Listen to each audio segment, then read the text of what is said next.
Good evening, and welcome to the Academy Museum of Motion Pictures, the largest museum in the world dedicated to global cinema and the arts, sciences, and artists in movie making. My name is Sadi Navarro, my pronouns are they and she, and I'm an associate programmer on the film programs team here at the museum. This evening, we present Ed Wood, directed by Tim Burton. The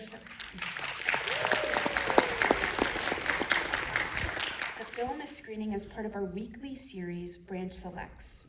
Branches of the Academy of Motion Picture Arts and Sciences represent distinct disciplines of movie making. Working with members of the Academy branches, the Academy Museum presents this weekly series that offers a one-of-a-kind journey through film history. Each week, a different branch selects a film that represents a major achievement in the evolution of movie making and its unique disciplines. Ed Wood was selected by the makeup artist and hairstylist branch, and we are so thrilled to have legendary makeup artist Rick Baker with us this evening to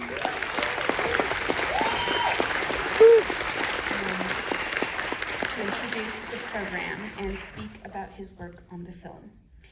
A truly great way to start off October as we creep our way into this glorious month of ghouls, spooks, thrills, chills, and haunts. The most wonderful time of the year for many of us. The film is screening on 35mm print, courtesy of the Academy Film Archive. We would like to thank Spencer Cristiano, our projectionist this evening, as well as Joe Farley,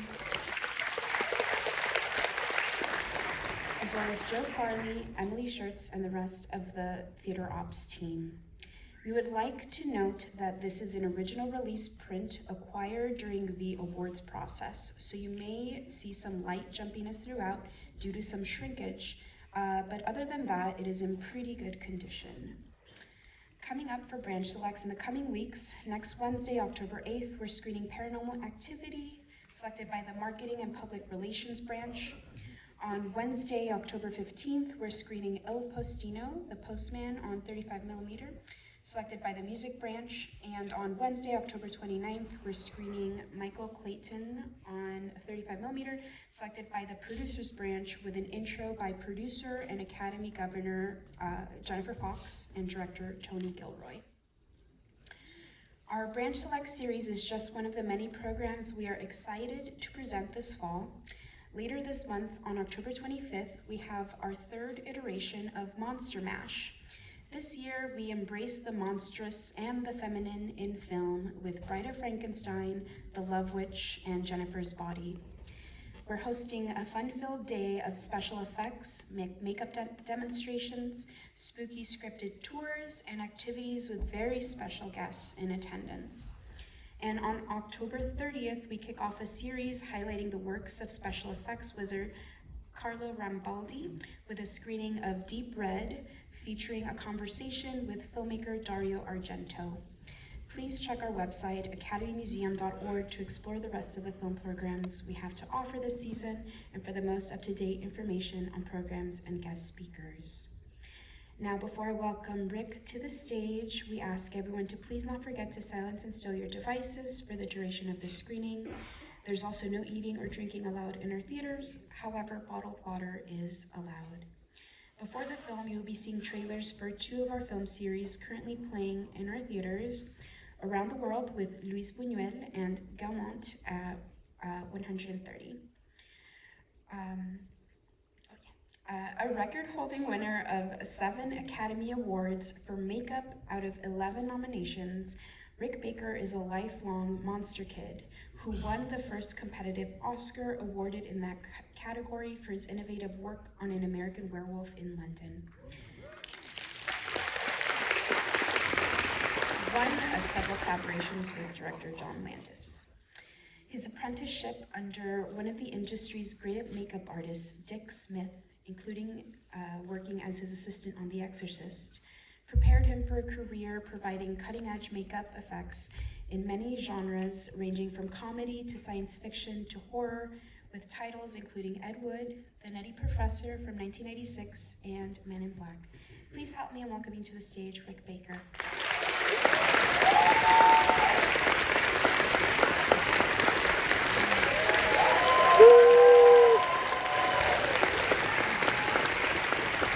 Thank you. Well, stay on.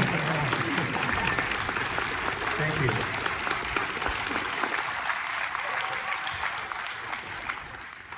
Well, thanks for coming to this screening of Ed Wood. It's a film that I'm proud to have been a part of, along with a whole lot of other really talented people. I mean, that's something I love about the film industry, is that it gives jobs to weirdos like me, you know.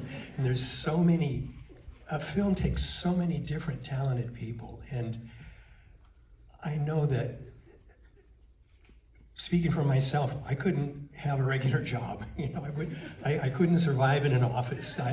My brain doesn't work that way, you know, so I'm very thankful to the film industry for giving me a job and for giving a lot of creative people jobs, and let's hope that it continues that way.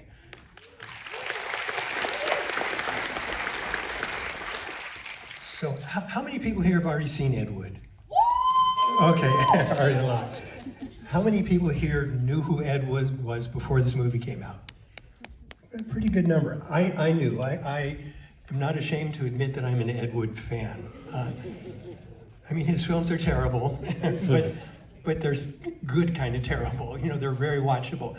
I've seen Bride of the Monster and Glinda Glinda and you know, almost all of his films numerous times, and I continue to enjoy them. You know, so the way I got involved with this film, somebody in my studio brought in a trade paper that said Tim Burton's making a film about Ed Wood starring Martin Landau as Bela Lugosi. And as soon as I read that, I said, I have to do this. I was born to do this. You know?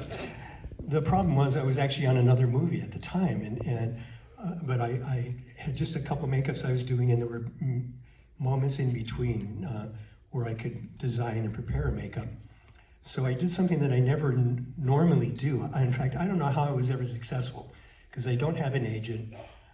I had an unlisted phone number. I was kind of like the Bill Murray of makeup effects. You know? But I did something. I knew Tim. I met Tim and Rick Heinrichs when they were right out of Cal Arts. A good friend of mine, Kelly Kimball, who's the daughter of Ward Kimball, one of the 9 old men at Disney, one of the famous animators, said there's these 2 kids that came out of Cal Arts that you really need to meet. And I went to Disney, I met them. I think they were working on Vincent at the time. And we talked for a while, and they had a film project called Trick or Treat, I think it was, they talked to me about. Never happened, but I knew Tim. So like when I read that, I went, you know, like I said, I have to do this. I'm a Tim Burton fan, I'm a Bela Lugosi fan, I'm a Martin Landau fan. I mean, Martin was the makeup guy played the makeup guy in Mission Impossible. He was in Outer Limits and a number of things, so it's like, I gotta do this. So I called him, I explained my situation, that I had another film, but I would love to design this, or any makeups I could for this. And I knew that Tim had a working relationship with V. Neal.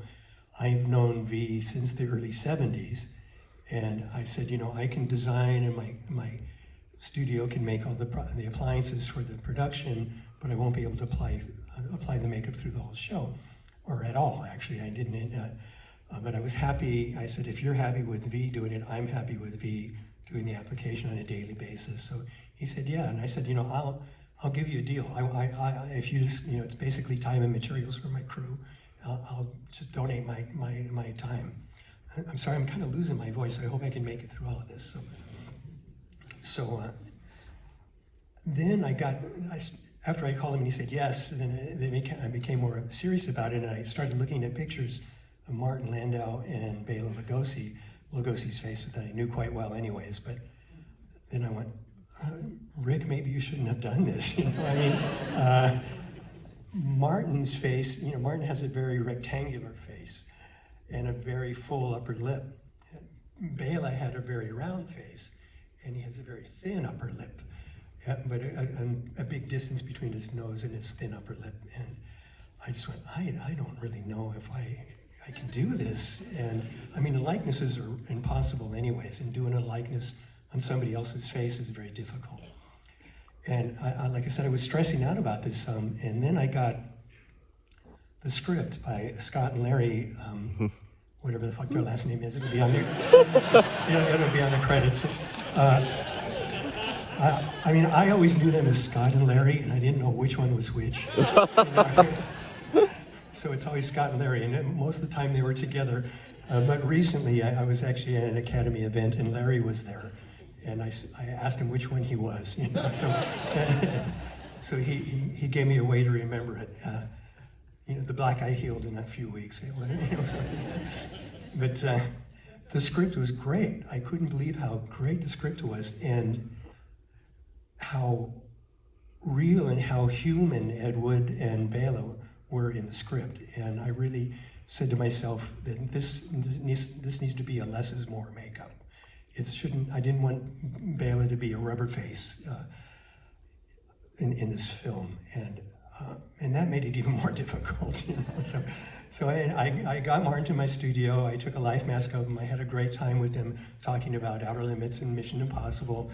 And when I got his cast done, as I normally do, I painted it the color of the plasticine that I use, and set it up on a sculpture stand. And next to it, I had a cast of Bela Lugosi that Clay Campbell took for a film called Return of the Vampire, where he made a wax head with a plaster skull, and there was a melting effect in the film, which unfortunately they cut away to a reaction, and the coolest part of the melting isn't in there. I don't know if, I wish somebody had that footage. I'd love to see the whole effect. But anyways, I had those two life masks, and again, I was questioning, you know, this could be the end of your career, Rick. You know, they look so not similar, you know, but I thought, after I panicked for a little while, I just said, I'm just going to start. I'm going to start with the obvious. Started with the nose. You know, Lugosi has a big nose, kind of like mine. You know, so I did the nose. I covered Martin's upper lip. I did a lower lip appliance. I put a cleft chin, very much like what I have under this beard. Added ears, sculpted the hair on it, and looked at it and went, shit. You know, I was like, does this look like Bela? I don't know, you know. And I said, you know, I was really tempted to pat Clay on the side of his head, but I said, go with what you originally felt, Rick. This should be a less is more makeup. He's got to be very real to make this movie work right. So I had a lot of faith that Martin would pull it off. So I got Martin out to my studio for a test. Tim came with a camera crew. I made him up very realistically. I'm not like a Dracula, you know, like Bela walking down the street, you know. And again, I was like shaking my head, and I was going, hey, this may be the end of your career, Rick. He went out, Tim looked at it, and we were both kind of looking at each other and going, I don't know, is this going to work? And we were looking at a color monitor, and we both kind of said, you know, we're so used to seeing Bela in black and white, you know, so so let's turn off the saturation on it, and then it looked better, you know. But it was, you know, the makeup test. Martin wasn't really, you know, prepared to do the role. He was just there for me to look at the thing in front of the camera, the makeup's in front of the camera. But I said, you know, hang on a second, Tim, and I went and grabbed. I had a syringe in my office, and I brought the syringe out. I go, give Martin a syringe and see if he can play with this some. So when he got the syringe, he started, you know, becoming Bela a little bit more. And when he started turning it on, we could see that we thought it was going to work, you know. So it's not an exact likeness of Bela, you know, but it's, I think, the essence of Bela. And I think I really ended up making the right decision for this film. And that's about all I have to say. So I hope you enjoy the film very much. I enjoyed it. Thank you.